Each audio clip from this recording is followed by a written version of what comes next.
Third one, maybe the most important one, it needs to be simple, super, super simple. So it can be reproduced everywhere in tiny sizes and pixel formats and so on. Because the answer to what is a bad logo is something that looks generic is a bad logo on the one hand. And on the other hand, something that's too complicated is the bad logo because it's going to fall apart in small sizes, in pixel formats and so on. That's the magic, is finding that balance between something simple and something distinctive. And when we strike that balance, we found the right solution, the one that we will push for. Welcome back, everybody, to another episode of Dental Dummies.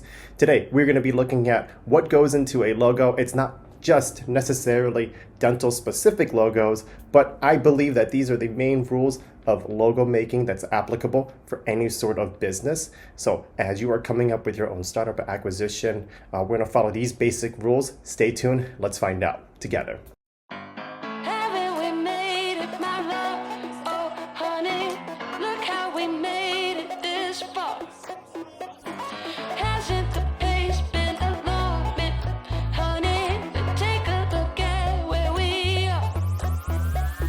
So today we're going to be looking at a little bit of a reaction video about Sagi Haviv, Christo from the future, one of my favorite graphic designers out there in the nation, who provides wonderful, great content. I highly recommend that you subscribe, follow them on social media. Sagi Haviv is also one of the most world-renowned logo graphic designers in the country. He is a partner at Chermayeff and Geismer and Haviv, which is the most notable graphic design logo companies, I believe based out of New York. They've come up with the logos of Showtime, NBC. What else do they have here? This is all their work here. The US Open, Showtime, Warner Brothers, even other modifications, State Farm. These are some of the most notable logos in the country. Notice none of these are too complex, but hey, you know what, without further ado, let's dive right into it. Let's study the 3 rules of good logo making. What's up, everybody? In case you don't know who our next guest is, you would definitely know who he is after this episode. Sagi Haviv is a partner at Chermayeff, Geismer, and Haviv, and has done some of the most iconic logos on planet Earth. Logos like PBS, Chase, Mobile, Showtime, and Nat Geo, just to name a few. On this episode, Sagi Haviv has given us the most definitive answer as to what makes for a good and consequently a bad logo, and the answer surprised all of us. Sagi? People think a logo should say a whole lot about us, a logo should be pretty, or a logo should, we should love our logo, or actually all these are not true at all. A good logo, really, there's 3 things that it needs to be. It needs to be appropriate, distinctive, and memorable. And then it needs to be simple. Super, super simple. By appropriate, that doesn't mean expressive. It shouldn't try to say a whole lot. It should just be appropriate in the feeling. So it's like a personality thing. It's the core idea and the feeling of it. So if it's in sport, maybe it's bold and dynamic. If it's in fashion, maybe it's elegant. It's a feeling. The second one is that it will be distinctive and memorable. So unusual enough to persist in our mind. We see it once or twice, you can describe it to somebody, or doodle it on a piece of paper, that's a good test. The third one, maybe the most important one, it needs to be simple, super, super simple. So it can be reproduced everywhere in tiny sizes and pixel formats and so on. Because the answer to what is a bad logo is something that looks generic is a bad logo on the one hand. And on the other hand, something that's too complicated is the bad logo.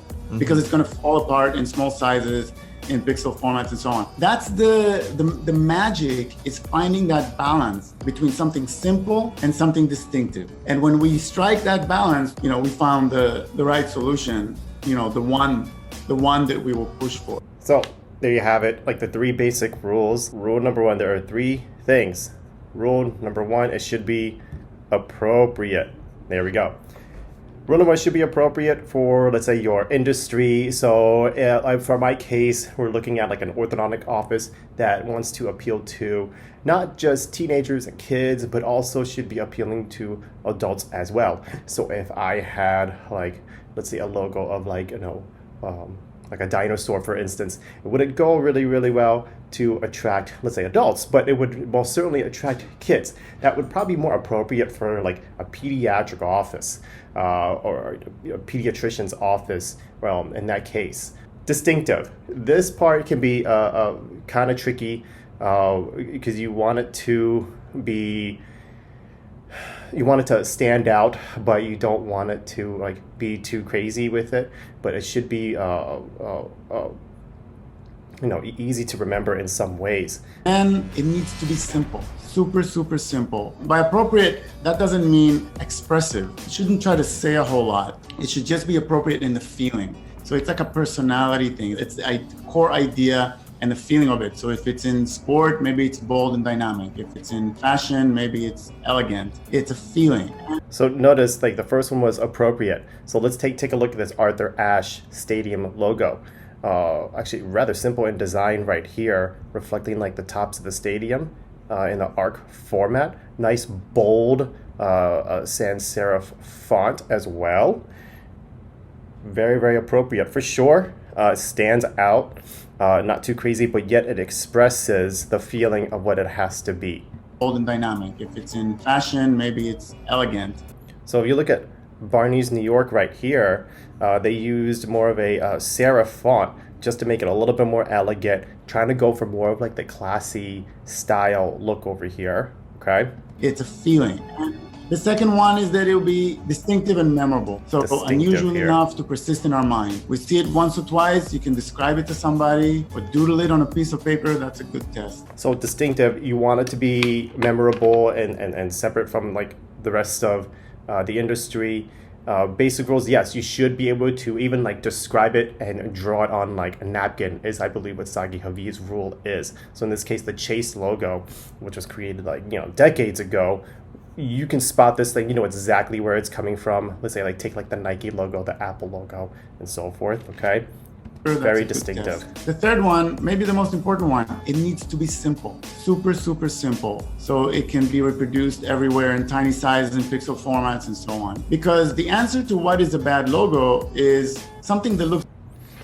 So there we go. You want it to be, so there you go. You also want it to be rather simple. Okay, this is one of the hardest things. A lot of doctors in particular want to make all fancy, elegant logos with teeth and smiles and so forth.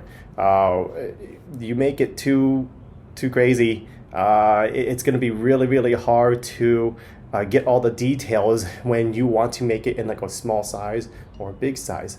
Another perk of having a very simple logo is we are in the digital age where your logo has to look good on like a tiny little icon on like Instagram, for instance, as people are scrolling looking for your account. But also you want it to look good when you blow it up and you have like on a billboard on like the side of a building. So if you own your own building and you have a nice large word mark going across the side of the building, you want it to stand out as well, but it has to be simple enough to be put up there. Looks generic is a bad logo on the one hand. And on the other hand, something that's too complicated is the bad logo because it's going to fall apart in small sizes, in pixel formats and so on. That's the magic is finding that balance between something simple and something distinctive. And when we strike that balance, we found the right solution, the one that we will push for. So I love these 3 rules. It's great. Let's jump together real quickly just to take a look at Chimaev, Geismar, and Haviv's work at their firm. Now, these companies obviously are like really, really large. You don't need to spend the millions of dollars of investing into like a really good logo. I mean, these rules are very much applicable. You can get like a local graphic designer, a local graphic design company, or you can even get like a dental specific marketing / graphic design company and tell them to apply these rules for you. You don't have to don't nearly spend as much as what these guys did, but their industry is just, more appropriate to use a company like this one. Like take a look at this. The US Open logo, I really love that one. Shows it's very appropriate sans serif font, a little bit slanted just to give it some action, and the tennis ball as well, moving. Very simplistic, okay? Really, really memorable. It looks great. The NBC logo, yes, what's cool is it actually, yes, it may have colors in their main logo, but it does not like depend on the colors. This is another rule as you're creating your logo. Try to have it look good in black and white, and we're going to cover that shortly. I like how the Showtime logo kind of like mixes in the watermark here with a little bit of like the negative space with the SHO, and then the O right here. It flows right into the O time right here. Let's look at a couple other ones. National Geographic, you want to talk about like building a strong brand with one piece of iconic image. There is nothing complex about the National Geographic logo, particularly what we call the icon, which is just a rectangular yellow rectangle. You see this on the magazine, you know exactly what magazine it is, that yellow rectangle that goes all the way around it. And yet, if you have it on a fax machine in black and white, you will still know what this is as a company all together. I think Animal Planet is great. I believe he explained in another video of like how this one was designed with using maybe the Fibonacci sequence and the different circles and symmetry that goes all the way around it. I think it looks really, really awesome. But you take a look at some of these logos, like very simplistic. He gives you the rules of what to follow, okay? I mean, this is just some of their work. I mean, they're killing it. This is amazing stuff. So, on top of being appropriate, distinctive, and simple, when I decided to go through the steps of my own logo, I threw in a couple more rules that I provided to my marketing company to come up with. So I said, give me appropriate, distinctive, simple, but also when you are first formulating your logo, it needs to look good, one, in black and white. Why?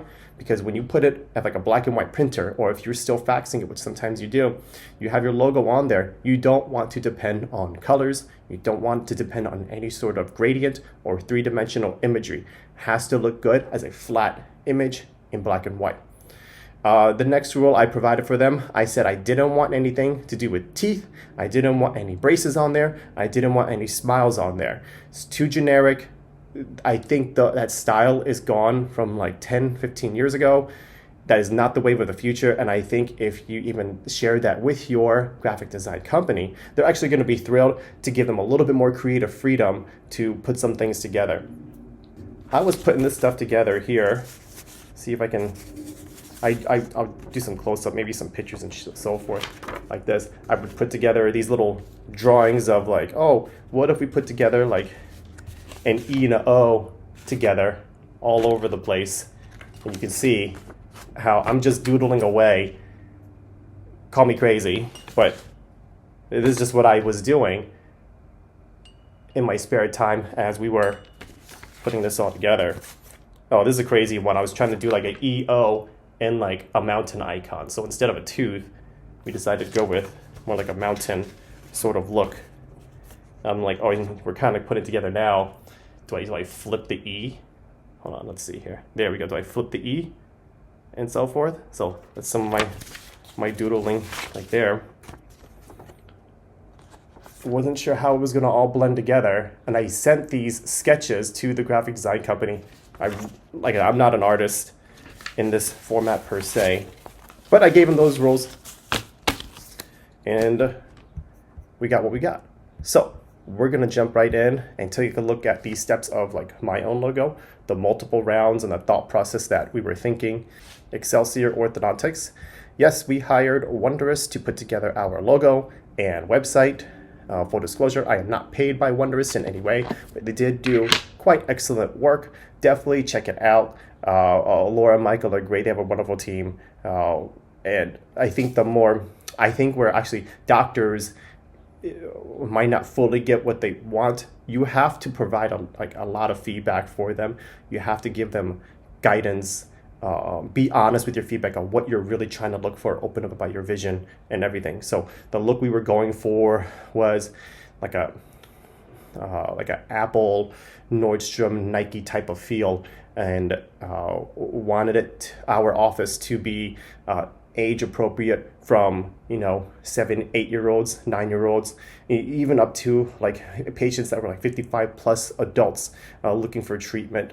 So we wasn't trying to like separate it one or the other. We wanted to be classy in a way without trying to be like too pretentious or anything. So a lot like the Apple like store and the logo, where you feel compelled to just go inside and hang out. And that's like the logo that I wanted to emote for my patients. So let's dive right in. Let's take a look at this one. So with these rules, this is round one. Couple things that kind of like separated some basic rules. This here is called the icon. This portion here is called the word mark. Okay, so icon, word mark. Keep that in mind. Okay, so we're kind of looking through and glancing at some of the potential prospects, and this is just the graphic designer at Wonderous. Just gave them free reign, jot down ideas based on my personality and based on my feedback of what I was looking for. And we're just looking through this thing, and we're looking for them to incorporate like a mountain of some sort. We wanted that to be the icon. So we're kind of going through this in the first round. And you see here where it kind of looks like a mountain right here, and it had an X, maybe like the Excelsior. So the X with the O, perhaps like for orthodontics. So this is the vertical logo. Okay, here's the icon combined with the word mark here. And here's just the word mark where the X could be incorporated. So it was really important to try to have like some sort of mountain incorporated somehow in the logo, just to have it that nice little extra touch of distinct feature. Ran into this one. You kind of recognize this. This was like our first rough draft. And we're looking at it. We're like, oh, like this one definitely stood out to, I think, what we were going for. I took the time to study this stuff, and I'm like, hey, can you incorporate some negative space, and how does it work? Bold font right here, the E with the incorporated O, and I'm like, oh, with a nice little subtle mountain right there that people can pick up on. This one right here, I think, again, they were just throwing out ideas. It wasn't quite the fit that we were looking for. This looked a little bit too like elementary, as in like attracted, like just mostly focused on kids, almost like even like eyeglasses. So didn't quite fit the rule of like appropriate. So, but it was just an idea. This one, it was kind of hard to tell what this was, but I think they were trying to incorporate the E and with a mountain and like a moon of some sort. Again, not quite what we were looking for, but it was just like some rough ideas. And they were playing around with potential colors and so forth to fit your color palette. But today, we're just going to stick with like the different rules. Okay, so went ahead and we're like, hey, of all of these things here, we settled on this one. And lo and behold, like they knocked it out of the park by like 90%. They were like, it was really, really close to what we ended up going for. So I said, okay, let's do some variations on this. Maybe the E is a little bit too sharp. Is it pointy too much? Does it look like a little bit too, I don't know, like a Wolverine claw or something like that? Is it too masculine? We didn't want to be too masculine or too feminine, like a too young or too old. Wanted it to be like very appropriate for this case. So let's take a look at round two. So here's the original one, concept 1A, the negative space on the O. And I said, all right, so I took the time to research a bunch of fonts, and we're gonna play around with different fonts. I asked them, hey, how about if we flip the O to be the positive space, and this mountain on that background could be the negative space? And this is what we ended up going with right here. So I'm like, oh, that might fit what we're entirely looking for. Played around with different variations, looks like, of like the mountain, and the font looks like it stayed the same. I think there are subtle changes actually in the word and the font. So here we go. Original geometric mountain with a filled in O. So she put in like 3 mountain peaks. And it's like, oh, it's not too bad either. See, different font, like a little more of like a skinnier font. And now it's kind of unbalanced. We have like a really, really thin E, big mountain negative space. I mean, you kind of see the O, but not quite nearly as much distinctive. The font's a really, really nice shape, but decided to not go with that one. Took the same thing. What if like, she connected it, just playing off of that one right there. Again, a little unbalanced from the way I felt about it. Like, no. Again, kept it thin, played a little more variation, played around with this font. Again, same issues. The balance was a little bit off. Decided no. Bam. Again, filled it in. And it wasn't entirely what we were looking for. And then they decided to play around. They knew that we kind of really, really liked like this main logo between these two. And we're trying to figure out, okay, what looks really, really good. And then they decided to play around with like the color of it and like how does the color apply to it, whether like what looks like the E would be gray, the mountain would be like Tiffany blue, back and forth. And then I told them, no, don't do that. If I'm gonna have the logo as a color, we're gonna make it just one color. That's it. We won't have any variations of like the E will be one color, the O will be another. And then lo and behold, I mean, after all of this, we decided to go with this one. So really, like Wonders did a great job. Like 90% of it was like hit right on the money in that first round, coming up with this. And then we ended up just flipping what was the positive, what was the negative to here. When you settle on your logo from like whoever is going to make this thing, think about your what we call a brand guide. So what is a brand guide? It is a style guide that you can send to vendors, particularly swag makers. Your logo is going to be placed everywhere from sign companies, swag companies, down to, I'll say, who's going to do your printing, your Canva account. When you put together patient handouts, you're going to want the logo on there. Email signatures, you're going to want logos. Your logo is going to be all over the place. So don't take the time to like go cheap on it. Don't put little effort into it. Like definitely take the time to put a lot of effort into this. And then when you have your style guide, this is what you send to the companies that are going to ask you, hey, what color do you want? Such and such. When you have the style guide, it definitely alleviates a lot of issues. It gives you the hex numbers and everything of like what you need for them to fabricate what you want. So you can see here, the cool part when you do use a bold font, you can utilize a negative space and put pictures in this one. It looks so cool. And here's the primary logo here, trying to define what is going to be the spacing. I think this looks great. It's a combination of our icon with the word here. It looks awesome. When you have like your main logo, you have like many variations that you can do with like secondary logos, slightly different colors perhaps, okay? When you want like a little bit more vertical, you can go with your main logo. But what if you're on like a side of a pen or like the side of like my shirt right here? So you can't, might not look as balanced using this one. So I was so thrilled to have our iconic word mark. And notice here, we even have like a mountain incorporated into the O of Excelsior Orthodontics. Again, in the future, it'll be awesome when we have both me and at the recording of this video is my fiance right now. But yes, you can incorporate it here. When you keep your logo like simplistic, bold font, it gives you a lot of flexibility to play around with it from just an icon by itself. And I even asked for, hey, can you make some variations on circular logos as well? So if you put it on like a sticker, I think you can maybe put it in like even like the corner of like a shirt, for instance, or even at the top of like, a document. Wouldn't be too bad.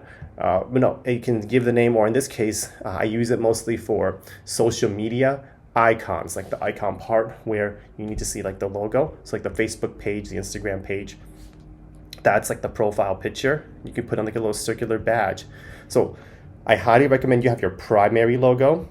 If you can, try to have a combination of an icon with your word. Have your logo work as a word mark as well, so a horizontal format. A little perk is this if you're able to incorporate a little bit of the icon into it. If not, no big deal. I mean, I still think this by itself looks great the way it is. And this is how it can be in like terms of application. Think about how your logo is going to be applied. So when you follow the rules of appropriate, distinctive, and memorable, you can put this all around your local town. They may kind of recognize it, and then once they identify who you are, they're going to be able to know they're going to be you. As the years goes on, when you establish your name in the community, right here, just different places. It looks great as a small format, large format, like in a sign, on a folder. You want custom shoes, and your color palette here. So primary colors, so forth. Your brand guide should provide like exactly what are the numbers and combinations used to actually create this exact color. And you can set these parameters in like Adobe Illustrator, or in my case, I use a lot of Canva. I set these colors automatically in my professional account. That way, when you fabricate different flyers and fonts and your Word documents, it is so easy just to set the colors of what you want really, really fast to create any social media posts, okay? Then, this is my favorite, the Lake Moraine color. So we tried to get like a Tiffany blue, but we didn't want to use exactly Tiffany blue. So we created our own little blue color, and this is the official numbers here. We call it the Lake Moraine because we were really inspired when we were in Banff, Canada for a wedding, and we were at like the most gorgeous lake we've ever seen in our entire lives, and managed to take a chance to canoe out on that lake. And it really is that turquoise Tiffany blue color, aqua color, as it is on like Instagram. It is the actual color. So Lake Moraine blue is what we were inspired on. And it gives you exactly what font is actually used and when you should use it. So primary heading, so it's a Sweet Sans Pro or medium format right here. Sweet Sans Pro, again for medium format, and it looks like even in bold, okay? And your body print. So you have your logos, fonts, and colors to use. Definitely keep these in mind as you come up with your own logo.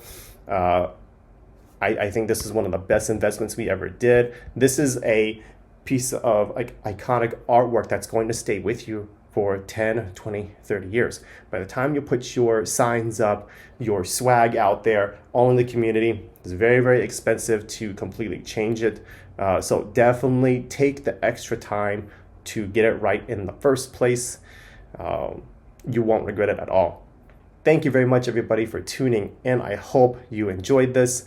If you enjoyed this content and you want to stay tuned to learn more stuff, whether it's like business and tips for your dental office, definitely click the like button, subscribe, definitely help the algorithm. I look forward to seeing you guys really, really soon. Sorry for the delay in the videos. I hope to pump out some more videos for you guys, and I'll see you guys soon. Bye, guys.